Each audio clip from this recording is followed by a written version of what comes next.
Fine. Okay, so the next one, we are trying to have the same number on the left as we do on the right. So I like to draw a red line because that visually separates it for me. Some people like to make a left-right table. I do not. You do not have to. You can do whatever works for your brain. Okay? That's why I'm doing it like I'm doing the whole thing so that however your brain picks up on it, that's how you need to practice it. So you have hydrogen, and this hydrogen has 2 atoms because of the subscript. But it's still just one thing. They're together. The chlorine, there's 2 chlorine, and they are together because of the subscript. It's a unit. Then you have HCl. That means that H is bonded to 1 Cl. Okay? That means that our totals, 2 hydrogen on the left, 1 hydrogen on the right. 2 chlorines on the left, 1 chlorine on the right. So obviously I need another hydrogen and another chlorine. When you add a hydrogen, you can't just add what you need. You have to add the molecule. So the molecule is HCl. So I'm adding another HCl. So it's 2 HCl, right? Correct. That takes this to 2. 2. We put a 2 because we have 2 of them. And I'm going to put a 1 here and a 1 here. Again, you don't have to put the 1s when you're balancing an equation. I'm just doing it to clarify for clarity purposes. Yes? If I understand, can I just go forward? Yes. Okay, Na and O2 make Na2O. Now the reason that they make Na2O, this is an ionic bond. Na has a 1+ charge. O has a 2- charge. When you crisscross, you get Na2O. Writing the formulas and balancing the equations are 2 separate processes. So write the formulas, then balance the equations. And when you're balancing equations, you don't get to touch the subscripts. Okay? The subscripts are there because of the bonding or because they're in the Gen family. You balance with coefficients. 2 separate processes. Okay? Na is a metal. It's not in the Gen family. It's hanging out by itself. So it's just one little atom.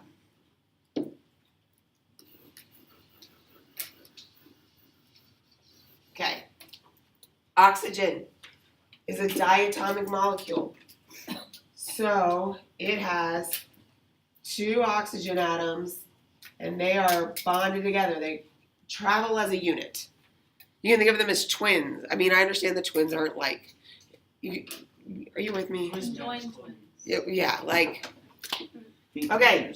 Then you form Na2O. So O, and then Na, and then Na. There's 2 NAs per 1 oxygen. I don't care how you draw those molecules. Like right now we're just representing the dots. Drawing the molecules is a different unit. We'll talk about the shapes and how everything works out. But right now just get the dots correct. Yes? Why would it be 2 NA if there's only 1? So Because it becomes NA. 2 Na because of the bond. Okay? How do you do that on like the left-right chart? Okay, so on the left-right chart, you got left, right.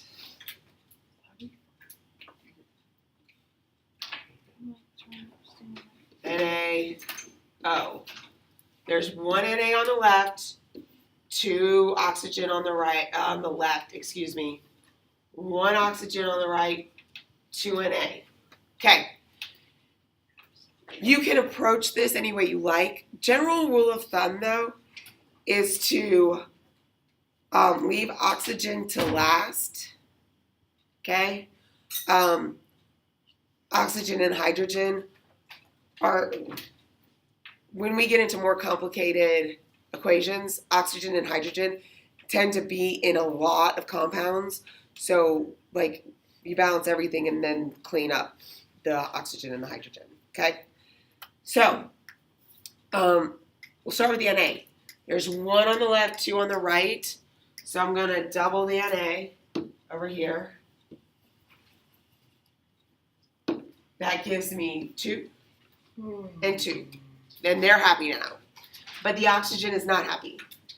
So I had 2 oxygen on the left, and now I have 1 oxygen on the right. I need another oxygen. But I can't simply add another oxygen. I have to add Na2O because it's a package deal.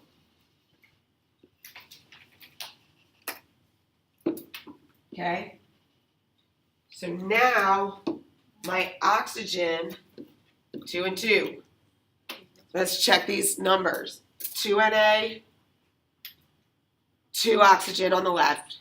Now I have 1, 2 oxygen, 1, 2, 3, 4 Na on the right.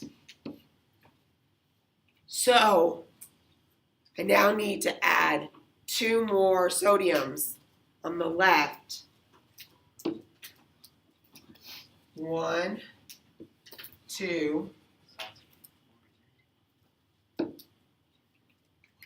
That becomes 4. 4 Na, 4 Na, 2 oxygen, 2 oxygen. It's balanced.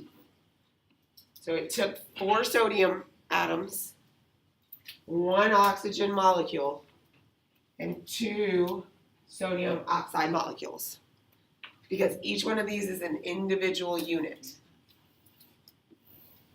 This is 1 unit. This is 1 unit. This is 1 unit.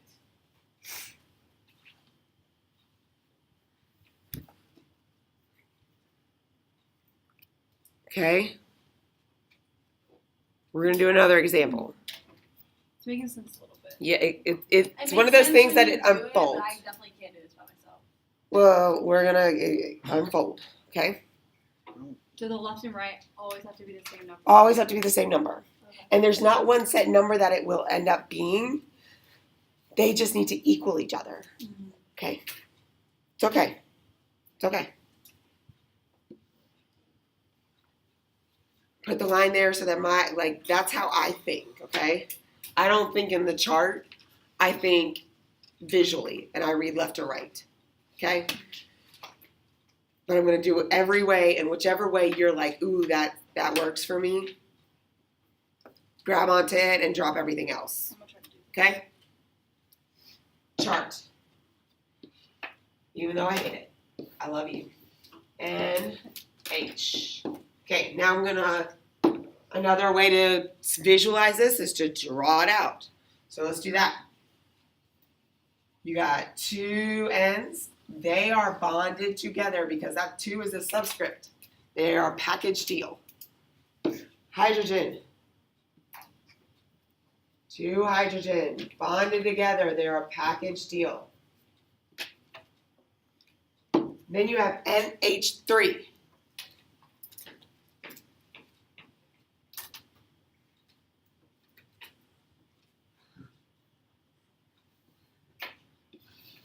That is an N with 3 H's around it.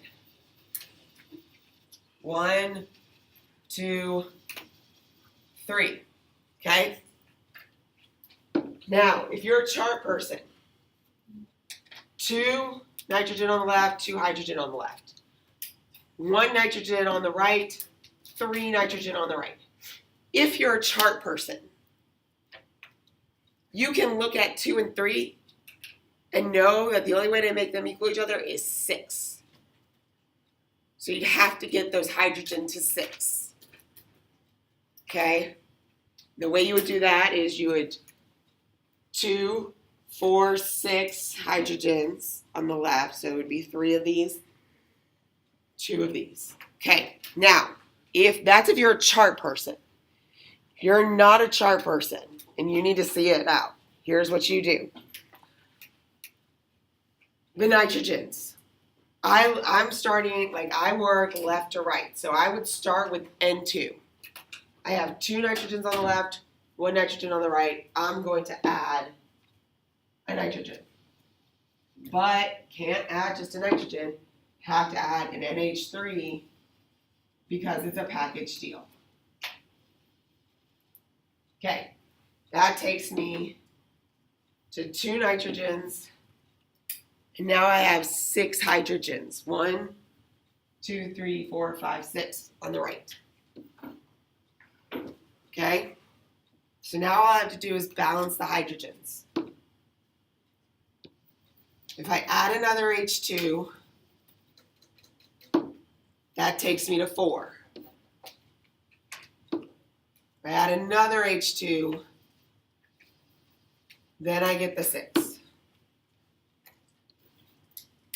Okay? So now I'm 2 nitrogens, 6 hydrogens, 6 hydrogens. I'm balanced. It took 1 nitrogen molecule. Again, you don't have to write the 1. I'm just writing it for clarity purposes. It took 3 hydrogen molecules. And it took 2 NH3s.